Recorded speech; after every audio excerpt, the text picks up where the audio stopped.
जंगल के एक छोर पर बसा था एक सुंदर सा गांव, अजबगढ़। उसी गांव में रहता था योगेश। योगेश बढ़ाई का काम करता था। उसके दो बच्चे थे, एक लड़का पिंटू और एक लड़की पिंकी। पिंटू और पिंकी की माँ बचपन में ही चल बसी थी। वो दोनों अपनी माँ को बहुत याद करते थे और अक्सर माँ की याद में उदास हो जाया करते थे। पिंकी, अगर माँ होती तो हमें कितना प्यार करती।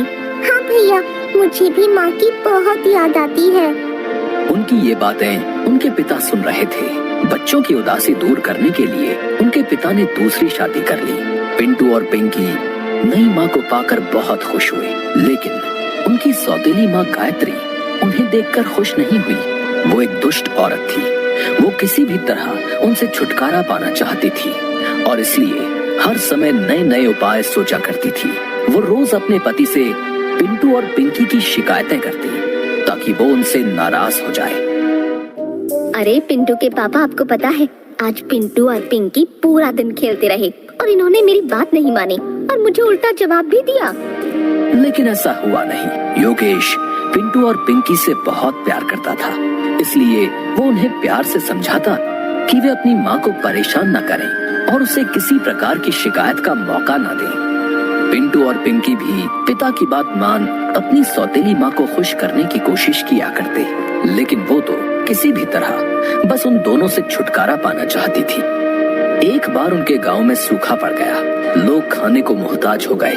इस स्थिति में सौतेली माँ पिंटू और पिंकी से और ज्यादा चिढ़ने लगी। उन्हें खिलाना पिलाना उसे आफत लगने लगा। एक रात वो अपने पति से बोली, गांव में सूखा पड़ा है, खाने के लाले पड़े हैं। ऐसे में हम पिंटू और पिंकी को अपने साथ नहीं रख सकते। हमें उन्हें जंगल में छोड़ाना चाहिए। ये सुनकर पिंटू और पिंकी का पिता उदास हो गया और बोला, वो नन्हे बच्चे, मैं उनके साथ ऐसा कैसे कर सकता हूँ? कुछ तो उन पर दया करो। मैं कुछ नहीं जानती। इस समय हमें अपने बारे में सोचना चाहिए। हम खुद के खाने की व्यवस्था नहीं कर पा रहे हैं, उनकी कहाँ से करेंगे? मेरी बात मान लो, हम कल उन दोनों को जंगल में जाकर छोड़ देंगे। सौतेली माँ ने अपना फैसला सुना दिया, जिसे मन मारकर पिंटू और पिंकी के पिता ने मान लिया। इन दोनों की बातें पिंटू ने सुन ली, जो उस समय जाग रहा था।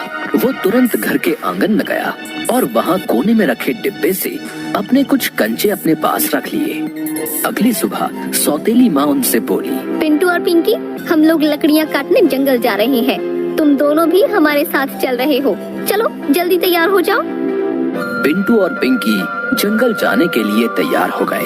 पिंटू ने अपने कंचे अपनी पैंट की जेब में रख लिए। फिर सब जंगल के लिए निकल पड़े। जंगल में एक स्थान पर पहुंचकर सौतेली माँ बोली, पिंटू और पिंकी, तुम लोग यहीं रुको, हम लोग दूसरी जगह से लकड़ियाँ काट कर आते हैं। उनका पिता कुछ नहीं बोला, बस उदास आंखों से उन्हें देखता रहा। फिर उनकी सौतेली माँ के साथ वहाँ से चला गया। पिंटू और पिंकी वहीं उनका इंतजार करने लगे। शाम हो गई, अंधेरा छाने लगा, लेकिन उनके माता पिता नहीं लौटे। पिंकी डर के मारे रोने लगी। तब पिंटू उसे दिलासा देता हुआ बोला, पिंकी, डरो मत, मैं तुम्हें घर ले जाऊंगा। उसके बाद वो अपने द्वारा रास्ते में डाले गए कंचों को देखता हुआ पिंकी के साथ घर चला आया। जब उनके पिता ने दोनों को देखा तो दौड़कर उनके पास गया और उन्हें गले लगा लिया। उसे अपने किए पर बहुत पछतावा हो रहा था। वो बोला, मेरे बच्चों, मुझे माफ कर दो, मुझसे बहुत बड़ी गलती हो गई। आइंदा से मैं तुम लोगों को कभी खुद से दूर नहीं करूंगा। पिंटू और पिंकी को वापस घर आया देख सौतेली माँ नाराज हो गई। वो दूसरे मौके का इंतजार करने लगी। कुछ दिनों बाद जब उसका पति किसी काम से शहर गया तो वो पिंटू और पिंकी के पास जाकर बोली, चलो आज लकड़ियाँ काटने जंगल चलते हैं। पिंटू अपनी माँ की चाल समझ गया, लेकिन उस समय उसे कंचे उठाने का मौका नहीं मिल पाया। वो भागकर रसोई घर गया और वहाँ से चावल के दाने अपनी जेब में डाल लिए। इस बार सौतेली माँ उन्हें दूसरे रास्ते से जंगल ले गई। पिंटू इस बार चावल के कुछ दाने रास्ते में डालता गया। जंगल पहुँचने के बाद सौतेली माँ उन्हें एक पेड़ के नीचे बैठाकर बोली, तुम दोनों यहाँ बैठकर मेरा इंतजार करो, मैं दूसरी तरफ से लकड़ियाँ काट कर आती हूँ। पिंटू और पिंकी वहीं बैठकर सौतेली माँ का इंतजार करने लगे। शाम हो गई और फिर रात। लेकिन सौतेली माँ नहीं आई। पिंकी डर के मारे रोने लगी और कहने लगी, पिंटू, अब क्या होगा? हम घर कैसे जाएंगे? जंगल में तो हमें जंगली जानवर मारकर खा जाएंगे। पिंकी, हमें सुबह तक जंगल में ही रुकना पड़ेगा। मैंने घर से यहाँ तक के रास्ते में चावल के दाने डाले हैं, लेकिन अंधेरे में हम उन्हें नहीं देख पाएंगे। सुबह होने पर हम उन्हें देखकर घर पहुँच जाएंगे। डरते डरते दोनों ने जंगल में ही पूरी रात बिताई। सुबह होने पर वे घर के लिए निकले, लेकिन पिंटू ने जो चावल के दाने रास्ते में डाले थे वे चिड़िया और गिलहरी खा गई थी। इस कारण दोनों जंगल में भटक गए। भटकते भटकते वो एक स्थान पर पहुंचे जहां उन्हें एक खूबसूरत चॉकलेट घर दिखाई पड़ा। वो घर ब्रेड, केक, चॉकलेट और मिठाइयों से बना हुआ था। उसमें ढेर सारी कैंडी और चॉकलेट, टॉफी भी लगी हुई थी। दोनों की भूख जाग गई। दोनों उस घर के पास गए और चॉकलेट, केक वगैरह वगैरह खाने लगे। तभी एक बूढ़ी औरत वहां आई। उसे देखकर पिंटू और पिंकी डर गए। डरो नहीं बच्चों, ये मेरा घर है और मैंने इसे तुम जैसे बच्चों के लिए ही बनाया है। आओ अंदर आओ, मैं तुम्हें अच्छा अच्छा खाना खिलाऊंगी। दोनों भूखे थे, इसलिए बूढ़ी औरत के साथ घर के अंदर चले गए। बूढ़ी औरत ने उन्हें ढेर सारा खाना खिलाया। खाना खाकर पिंटू और पिंकी बहुत खुश हुए। उन्होंने बूढ़ी औरत का धन्यवाद किया और उसे अपने साथ घटी सारी घटना बता दी। उन्होंने उसे बताया कि वो अपने घर का रास्ता भूल गए हैं और वे जंगल में भटक गए हैं। उन्होंने बूढ़ी औरत से पूछा, क्या आप हमें हमारे घर पहुंचा देंगी? ये सुनकर बूढ़ी औरत जोर जोर से हंसने लगी। अब तुम लोग यहाँ से कहीं नहीं जा सकते, तुम्हें यहीं रहना होगा। मैं तुम दोनों को खाकर अपनी भूख मिटाऊंगी। दरअसल वो बूढ़ी औरत एक चुड़ैल थी जो बच्चों को मार कर खाया करती थी। ब्रेड, केक, मिठाइयों वाला घर उसने बच्चों को आकर्षित करने के लिए ही बनाया था। उसने पिंटू को एक पिंजरे में कैद कर लिया और बोली, लड़के, तू इस पिंजरे में बंद रहे। जब मोटा ताजा हो जाएगा तब तुझे खाऊंगी। पिंकी को उसने घर के काम में लगा दिया। पिंटू और पिंकी डर में जीने लगे। वो दोनों वहाँ से बाहर निकलने का उपाय भी सोचते रहते थे।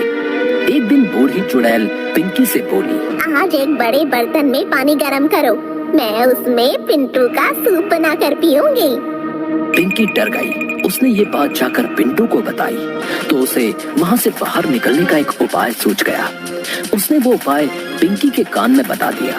फिर पिंकी एक बड़े बर्तन में पानी गर्म करने लगी। कुछ देर बाद बूढ़ी चुड़ैल आई और पिंकी से पूछने लगी, पानी गर्म हो गया क्या? मैं इतनी छोटी सी हूँ और ये बर्तन इतना बड़ा, मैं इसमें झांक कर कैसे देखूं? आप खुद ही देख लो ना। बूढ़ी चुड़ैल बोली, ठीक है। और एक स्टूल पर चढ़कर बर्तन में झांकने लगी। तभी पीछे से पिंकी ने उसे गर्म पानी के बर्तन में धक्का दे दिया। हाय हाय, जल गई, मर गई, बचाओ बचाओ। गर्म पानी में चलकर चुड़ैल मर गई। पिंकी ने पिंटू को आजाद कर दिया। पिंटू पिंकी से बोला, अब हमें बिना देर किए यहाँ से बाहर निकल जाना चाहिए। भाई, मैंने यहाँ एक मटके में ढेर सारे सोने के सिक्के और हीरे जवाहरात देखे हैं। क्यों ना हम उनमें से कुछ अपने साथ ले चलें? इससे हमारी गरीबी दूर हो जाएगी और हम कभी भूखे नहीं रहेंगे। हमारे माता पिता भी हमें घर से नहीं निकालेंगे। दोनों सोने के कुछ सिक्के और हीरे जवाहरात एक थैले में डालकर घर से बाहर निकल गए। इधर उधर जंगल में भटकते हुए वे किसी तरह शाम ढले अपने घर पहुँच। वहाँ उन्होंने देखा कि उनका पिता घर के बाहर उदास बैठा हुआ है। वे जब पिता के पास पहुँचे तो उन्हें देखकर पिता रो पड़ा और उन्हें गले लगाते हुए बोला, मुझे बच्चों, मुझे माफ कर दो। मेरी वजह से तुम्हें इतनी परेशानी हुई। अब तुम्हें कोई परेशानी नहीं होगी। मैंने तुम्हारी सौतेली माँ को घर से निकाल दिया है। पिंटू और पिंकी ने अपने साथ घटी घटना पिता को बताई और उसे सोने के सिक्कों और हीरे जवाहरातों की थैली दी। उससे उनकी गरीबी दूर हो गई और वो खुशी खुशी रहने लगे।